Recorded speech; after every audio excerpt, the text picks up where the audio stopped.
دیکھو بچے کو اپنا دودھ پلائے ماں پر بچے کا یہ حق ہے. اب تو لوگوں کے اندر یہ سمجھ آ گئی ہے. پہلے اکثر لوگ ماڈرن خیال کے ہوتے تھے, سمجھ رہے, تھوڑا سا تو کیا کرتے تھے, بچوں کے لیے دائی رکھتے تھے, سمجھ رہے کہ بھئی اگر ہم ان کو دودھ وغیرہ پلائیں گے تو ہمارا بدن کا آج بھی کچھ لوگ ایسے ہیں, سمجھ رہے ہیں نا, کہ ہمارا شیپ خراب ہو جائے گا, ہماری صحت پر اثر آئے گا, یہ سارے معاملات ہوتے ہیں. تو کہا نہیں, جو بچے کا حق ہے کہ وہ ماں کا دودھ پیے. قرآن نے اولاد کو ماں کا یہی احسان تو یاد دلا کر ماں کے ساتھ غیر معمولی حسن سلوک کی تاکید کی ہے کہ اس نے تمہیں دودھ پلایا ہے. سمجھ رہے, ماں کا فرض یہ ہے کہ وہ اپنے بچے کو دودھ کے قطرے کے ساتھ توحید کا درس دے, رسول اللہ صلی اللہ علیہ وسلم کے عشق کا, دین کی محبت میں اسے پلائے. سمجھ رہے, دیکھو بعض اللہ والوں کے گھرانوں میں یہ اصول رہا کرتا تھا کہ ان کے گھر کے بچوں کو ان کی مائیں بغیر وضو کے دودھ بالکل بھی نہیں پلاتی تھی. ان کے گھر میں یہ معمولی تھا, یہ رول اصول تھا, یہ مطلب ان کے اندر یہ بٹھا دیا گیا تھا کہ بغیر وضو کے تم نے دودھ نہیں پلانا ہے. سمجھ رہے, کہ کہتے ہیں جو میسور کے جو ٹیپو سلطان تھے انگریزوں کے دور میں, انگریزوں کے سامنے ڈٹ کے کھڑے ہوئے تھے نا, بہت ان کی لمبی تاریخ ہے. مختصر یہ کہ کسی نے ٹیپو سلطان کو انگریزوں نے بھوکے شیر کے پنجرے میں ڈال دیا تھا. تو انہوں نے شیر کا جبڑا لیا اور ایسے چیر دیا. شیر کے جبڑے میں کتنی طاقت ہوتی ہے. جب ان کی ماں کو خبر پہنچی کہ تمہارے بیٹے نے یہ کارنامہ انجام دیا ہے, تو ماں نے کہا کہ یہ اس کا کمال نہیں ہے, یہ میرا کمال ہے کہ میں نے کبھی بغیر وضو کے اسے دودھ نہیں پلایا. سمجھ رہے, بغیر وضو کی کبھی دودھ نہیں پلایا اسے. تو ذکر کرتے ہوئے آج کیا ہے, ماں موبائل میں ریل دیکھ رہی ہے, سمجھ رہی, سیریل دیکھ رہی ہے, غیبتیں کر رہی ہے, اس کی تیری میری کر رہی ہے, رو رہی ہے, غم میں ٹینشن میں چل رہی ہے. بچوں کے اندر وہی سب جائے گا. چھوٹی چھوٹی باتوں پر اس نے یہ بولا, اس نے وہ بولا, سمجھ رہے, اور اس محبت کو اس کے دل اور روح میں, قلب اور روح میں بسانے کی کوشش کرے. کس کی محبت؟ اللہ اس کے رسول کی. تو خوب درود پڑھے, خوب استغفار کرے, خوب کلمہ پڑھے اس وقت میں. سمجھ رہے ہیں نا. پرورش کی ذمہ داری باپ پر ڈال کر اپنا بوجھ ہلکا نہ کرے, بلکہ اس خوشگوار دینی فریضے کا انجام دے کر روحانی سکون اور سرور محسور کرے. جب ماں اپنے بچوں کا اچھے سے تربیت کرتی ہے, اچھے سے خیال رکھتی ہے, باوضو دودھ پلاتی ہے, فکر کرتی ہے اس کی, سمجھ رہے, سب کے سامنے اس کی جو ہے نا اظہاریں نہیں چینج کرتی کہ نہیں میرے بچے کے اندر کی حیا ختم ہو جائے گی, کونے میں لے جا کے اظہار بدلے.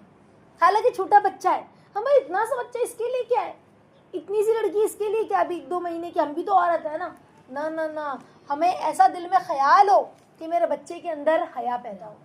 میں سب کے سامنے اس کو, حالانکہ ہم کو ایسا لگ رہا ہے کہ اس سے کیا ہوتا ہے, جو کم ذہنیت والے ہوتے سوچتے ہیں اس سے کیا ہوتا ہے, لیکن اس چیز کا اثر اس کی روح میں آتا ہے. کس میں آتا ہے؟ روح میں آتا ہے. تو بچے کو دودھ پلانے کی مدت 2 سال ہے, اس کے بعد دودھ پلانا جائز نہیں ہے, حرام ہے. بعض عورتیں جو ہے نا وہ محبت میں بچے کو 2 سال کے اوپر 2 سال, 2.25 سال, 2.5 سال تک دودھ پلاتی. حرام ہے. ایک قطرہ بھی 2 سال پورا ہوا اس کے بعد ایک قطرہ بھی بچے کو پلانا حرام ہے. کیا ہے؟ گناہ ہے, ناجائز ہے. سمجھ رہے ہیں. بلکہ ہم 2 سال پورا ہونے سے 1 مہینہ پہلے, 15-20 دن پہلے چھڑوا دیں. چھوٹنے میں بھی ٹائم لگتا ہے نا, 15 دن جاتا ہے, 10-15 دن. تو اس طرح سے ہم اس کی عادت پہلے سے ہی چھڑوانے کی کوشش کرنے لگے. تو 2 سال زیادہ سے زیادہ مدت ہے, کم کی کوئی حد نہیں ہے. اگر کوئی مسئلہ ہے, کوئی بیماری ہے, سیکنڈ جو ہے پریگننسی ہو گئی, تو ڈاکٹر خود کہتا ہے کہ نہیں دودھ پلاؤ, یا ماں بہت بیمار ہو گئی ہے, کوئی ایسی بیماری کا شکار ہو گئی ہے کہ ڈاکٹر کہتا ہے کہ نہیں دودھ نہیں پلاؤ, یا بہت ایسی کمزوری آ گئی ہے جس کی وجہ سے ڈاکٹر نے بچے کو دودھ پلانے سے منع کر دیا ہے, تو یہ ایک الگ بات ہے. سمجھ رہے ہیں. ورنہ زیادہ سے زیادہ مدت 2 سال ہے, اس سے زیادہ ایک قطرہ بھی نہیں پلا سکتے. اچھا, دودھ کو پلانے کے ادب ہمارے بزرگوں نے لکھے ہیں کہ ماں اپنے بچے کو پہلے تو باوضو ہو کر دودھ پلائے. سمجھ رہے. دوسری بات, بسم اللہ پڑھ کر دودھ پلائے. کیا پڑھ کر دودھ پلائے؟ بسم اللہ پڑھ کے. ماں جتنی دیر اپنے بچے کو دودھ پلائے نا اتنی دیر وہ اللہ کے ذکر میں مشغول رہے, اللہ کا ذکر کرتی رہے اور اللہ کی قدرت پر غور کرے. جب ماں جو کرے گی, جو سوچے گی, تو وہ دودھ کے ذریعے اس کے بچے کے جسم میں جائے گا. سمجھ رہے؟ تو اللہ کی قدرت پر غور کرے, اس کی شان و شوکت پر غور کرے, ہے نا. اپنے بچے کے لیے دعاؤں میں مشغول رہے دودھ پلاتے پلاتے کہ اللہ میرے بچے کو جو ہے نا نیک بنائیے گا, صالح بنائیے گا. مولانا پیر ذوالفقار نقشبندی اپنے دور کے واقعی میں ایک بہت بڑے ولی تھے. تو مولانا پیر ذوالفقار نقشبندی بتاتے ہیں کہ میری ماں ہمیشہ مجھے بچپن سے یہی کہتی تھی, اللہ تجھے ولیوں کا سردار بنائے, اللہ تجھے ولیوں کا سردار بنائے. تو کہا کہ کون جانتا تھا کہ ان کی ماں کی دعا کیسے قبول ہوگی؟ کوئی سمجھ سکتا تھا؟ آج ہم ان کی لکھی ہوئی خالی کتاب بھی پڑھتے ہیں نا تو ہمارا دل ہلنے لگتا ہے, دل کے اندر وہ باتیں اترنے لگتی ہے, روح میں وہ باتیں سرایت کرنے لگتی ہے. تو ماں کی دعائیں بہت قیمتی ہوتی ہیں. نہیں وہ ایک احمد بن حنبل رحمۃ اللہ علیہ کے بارے میں تھا, مجھے دھیان نہیں آ رہا ہے کہ کون سے امام تھے, ذہن سے نکل گیا. تو کہا کہ تجھے ان کا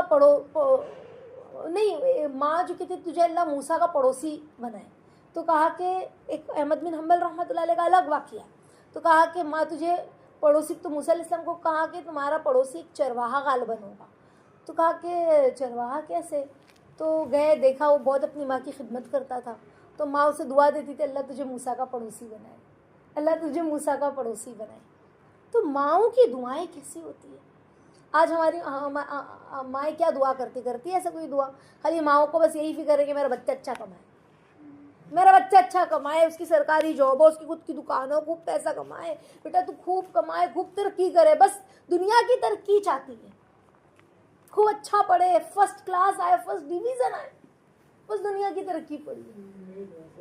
سمجھ رہے؟ تیرے بچے اچھے سے ہو, تو سکھی رہے, تو اچھا ہو رہے, گھر خرید لے, سب کو اچھے سے پڑھائے لکھائے, ہے نا. تو ماں کا بس یہی ہے کہ اپنی بہنوں کا حق ادا کرے, اپنے بھائیوں کا حق ادا کرے بس. لیکن اس طرح سے دعائیں دینا اپنے بچے کو, اس طرح سے دعائیں دینا. بچہ اگر ستا تو ہم کتنا چھڑ جاتے, کہاں سے یہ پیدا ہو گیا ہے, میں تو پریشان ہو گئی ہوں, اللہ کسی کو ایسا بچہ نہ دے. کیا کیا مائیں کہتی ہیں, ہاں کس طرح سے. کہیں غصہ ہوتی تو بچوں کو ہی پیٹ رہی ہے, بچوں کو ہی مار رہی ہے. اللہ اکبر. تو ماؤں کی بڑی ذمہ داری ہے, بڑی ذمہ داری ہے. بچے کو کتنے بھی غصے میں ہو, دعا ہی دے, دعا ہی دے, دعا ہی دے. سمجھ رہے؟ دعا ہی دے.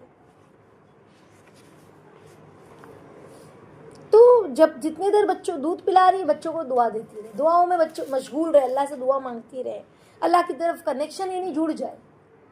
دودھ پلانے کے دوران دنیاوی فضول باتیں نہیں کرنا ہے, غیبت نہیں کرنا ہے, اپنی زبان کو بچائے رکھنا ہے.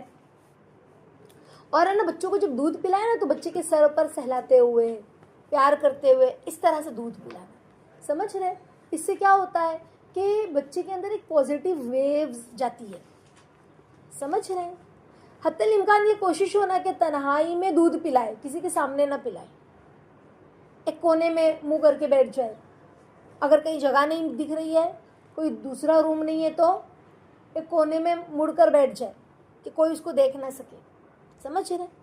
اب کیا ہے, سب کے سامنے بیٹھ کے دودھ پلا رہی ہو, تو یہ بہت بری چیز ہے. سمجھ رہے؟ تنہائی میں عورت کا دودھ بڑھنے کے لیے, اچھا بہت ساری عورتیں کہتی ہیں کہ اب دودھ نہیں آ رہا ہے, بہت مشکل ہوتی ہے بچوں کو پلانے میں. تو کہا کہ سورہ ہجر جو ہے اس کی پارہ نمبر 14 جو ہے, ہاں زعفران سے لکھ کر, سورہ ہجر کی آیت نمبر 14, زعفران سے لکھ کر کسی عورت کو پلائے نا تو اس کا دودھ بڑھ جائے گا. ٹھیک ہے. اسی طرح سے